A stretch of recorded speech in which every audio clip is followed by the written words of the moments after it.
সিঙ্গাপুরের বিপক্ষে খুবই গুরুত্বপূর্ণ ম্যাচে মুখোমুখি হতে যাচ্ছে Bangladesh 10 June AFC Asia cup qualifier বাছাই পর্বের ম্যাচে বাংলাদেশ যদি এই ম্যাচটা হেরে যায় তাহলে কিন্তু বাংলাদেশের যে স্বপ্ন রয়েছে এশিয়া কাপে উত্তীর্ণ হওয়ার কোয়ালিফাই করার সেই স্বপ্ন থেকে অনেকটা পিছিয়ে যাবে। এই স্বপ্নটা বাস্তবায়ন করতে হলে কিন্তু সিঙ্গাপুর বিপক্ষে আমাদেরকে ভালোভাবে খেলে জিততে হবে। আর এই জয়ে কিন্তু সিঙ্গাপুরের বেশ কয়েকটা প্লেয়ার দেওয়ার হয়ে দাঁড়াতে পারে।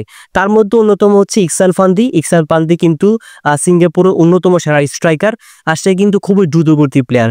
তো আমি এই ভিডিওতে আলোচনা করব তাকে কিভাবে আটকানো যায়। তো প্রথমে ইকসান ফান্দি সম্পর্কে আপনাদের কিছু তথ্য দিয়ে রাখি।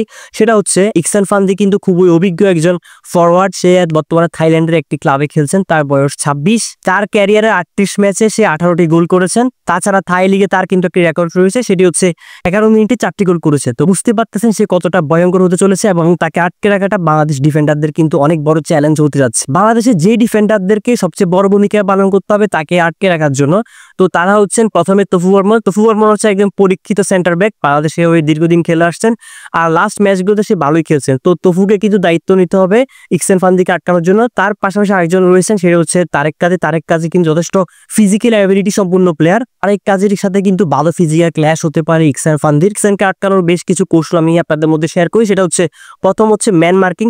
ইকসান যেহেতু গতিশীল ফুটবল খেলে এবং সে একজন গতিশীল স্ট্রাইকার, তো বাংলাদেশের যে কোনো একটা প্লেয়ারকে দিয়ে তাকে মার করানো যেতে পারে।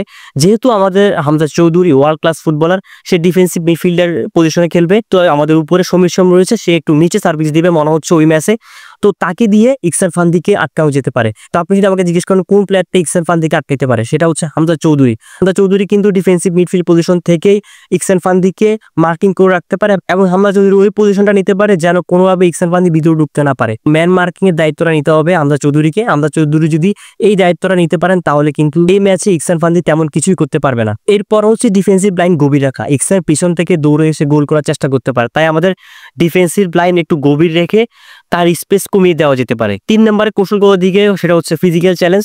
তো ফিজিক্যাল চ্যালেঞ্জ নিতে হবে ইকসান ফান্দির বিপক্ষে। তো এই দায়িত্বটা নিতে পারেন তারেক কাজী কিন্তু যথেষ্ট ফিজিক্যাল অ্যাবিলিটি সম্পূর্ণ প্লেয়ার, সে চাইলে কিন্তু ফিজিক্যালি ভাবে তাকে আটকাইতে পারে। তাছাড়া হামজা চৌধুরী কিন্তু ফিজিক্যাল দিক থেকে অনেক এগিয়ে অন্য সবার থেকে। হামজা চৌধুরীও কিন্তু ফিজিক্যাল চ্যালেঞ্জ দিতে পারে ইকসান ফান্দিকে। সর্বশেষ হচ্ছে কোঅর্ডিনেট ডিফেন্স, অর্থাৎ ডিফেন্ডারদের মধ্যে বোঝাপড়াটা ঠিকভাবে করতে হবে যেন ইকসান ফান্দি কোনোভাবে ভিতরে না ঢুকতে পারে এবং নিজেদের মধ্যে ভালো বোঝাপড়া রাখতে হবে। যে করে হোক না কেন ইকসান ফান্দিকে ওই ম্যাচটাতে আটকে রাখতে হবে। এছাড়াও ইকসানের মুভমেন্ট অনুযায়ী বাংলাদেশের ডিফেন্ডারদের মুভমেন্টগুলো চেঞ্জ করতে হবে। শুধু চেঞ্জ করলে হবে না, চেঞ্জ করার পর ওই খালি জায়গাগুলো কিন্তু অন্য ডিফেন্ডাররা এসে পূরণ করতে হবে, তা না হলেও কিন্তু বয়ের ব্যাপার হতে পারে। সো বন্ধুরা, এইটাও ছিল ইকসান ফান্দিকে আটকানোর আমার ব্যক্তিগত কৌশল। সো এই কৌশলগুলো যদি বাংলাদেশ ঠিকভাবে অবলম্বন করতে পারে তাহলে বাংলাদেশ ইকসান ফান্দিকে আটকাইতে পারবে। সো দ্যাটস ইট, এই ছিল ভিডিও। আপনার কি মত সেটা অবশ্যই কমেন্টস করে জানাবেন এবং এরকম ফুটবলের আরো ভিডিও পেতে অবশ্যই আমাদের ইউটিউব চ্যানেলটি সাবস্ক্রাইব করে ফেসবুক পেজে ফলো দিয়ে রাখবেন। ধন্যবাদ।